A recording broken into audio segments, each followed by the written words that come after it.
روزے دار کو اللہ کی خاص رحمت نصیب ہوتی.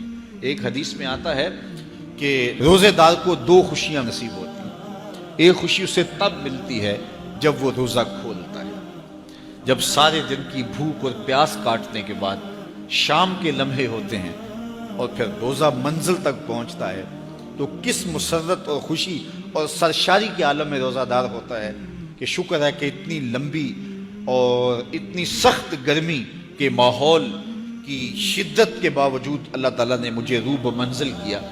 تو اس وقت ایک احساس اس کے ساتھ جڑا ہوتا ہے، اور پھر جب وہ ٹھنڈا اور میٹھا مشروب اپنے کام و دہن میں ٹپکاتا ہے اور وہ ٹھنڈا میٹھا مشروب اس کی رگوں کو تر کرتے ہوئے معدے کی طرف بڑھ رہا ہوتا ہے، اس کی زبان بولے نہ بولے دل اللہ کا شکر ادا کر رہا ہوتا ہے، اس کا ایک ایک عضو بدن رب کا شکرانہ ادا کر رہا ہوتا ہے. وہ ٹھنڈا اور میٹھا مشروب رگوں کو تر کرتا ہوا آگے بڑھتا چلا جاتا ہے، لیکن شکرانے کا وہ پیکر بن جاتا ہے. وہ ایک مسرت، ایک خوشی کا عالم ہوتا ہے کہ روزہ بھی نب گیا، سارے دن کی تکلیف بھی کٹ گئی اور اللہ نے مجھے افطار کے لمحوں تک پہنچایا. فرمایا روزے دار کو ایک خوشی تب ملتی ہے جب وہ روزہ کھولتا ہے، وَفَرْحَةٌ عِنْدَ لِقَاءِ رَبِّهِ، اور دوسری خوشی روزہ دار کو تب ملے گی جب روزے کے صلے میں اللہ اپنا دیدار عطا فرمائے. بنی آدم کے جتنے بھی عمل ہیں 10 سے لے کر 700 گنا تک اس کا ثواب اولاد آدم کو اس کا دیا جاتا ہے. جتنا گڑ ڈالو اتنا ہی میٹھا. تو بعض کو 10 گنا، بعض کو 70 گنا، بعض کو 100 گنا، بعض کو 700 گنا. تو 10 سے لے کر 700 گنا تک بندے کے اعمال کا صلہ دیا جاتا ہے. لیکن میرے حضور نے فرمایا لیکن روزہ جو ہے اللہ فرماتا ہے وہ میرے لیے ہے اور اس کا اجر میں خود عطا کروں. جب وہ خود عطا کرے گا تو کتنا عطا کرے گا؟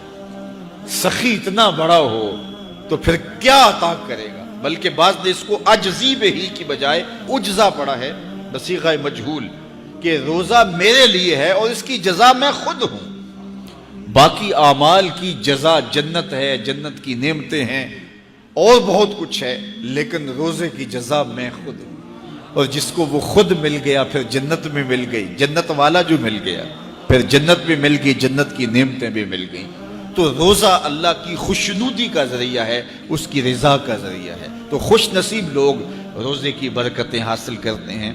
اور ایک روایت میں آتا ہے جب رمضان المبارک کا آغاز ہوتا ہے اللہ اہل ایمان کو، اپنے بندوں کو محبت کی نظر سے دیکھتا ہے، اور اللہ جس کو محبت کی نظر سے دیکھ لے پھر اسے کبھی عذاب نہیں دے گا. اللہ اکبر.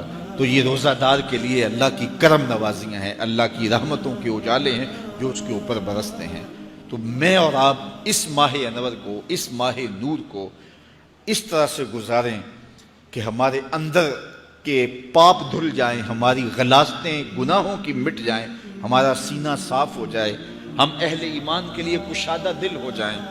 ہمیں جو ہے وہ جھوٹ سے، تکبر سے، بخل سے، ریا سے اور دیگر امور بد سے اجتناب کرنے کی عادت پڑ جائے.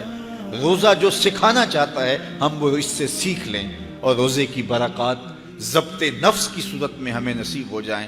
تو ہم روزے کے بعد بھی، ماہ صیام کے گزرنے کے بعد بھی ایک نئی زندگی لے کر، ایک تازگی لے کر، ایک نور و روشنی لے کر کے جو ہے وہ معاشرے کے، اسلامی معاشرت کے ایک اہم فرد کی صورت کے اندر جو ہے وہ سامنے آئیں. تو اللہ اس ماہ صیام کی برکتیں ہمیں نصیب فرمائے. ہر سال مہینہ آتا ہے، گزر جاتا ہے، ہم پورا مہینہ بھوک کاٹتے ہیں اور پھر وہاں کے وہاں ہی کھڑے رہتے ہیں. تو پھر ہمیں سوچنا چاہیے، لیکن اگر تبدیلی آتی ہے تو پھر شکریہ ادا کرنا چاہیے.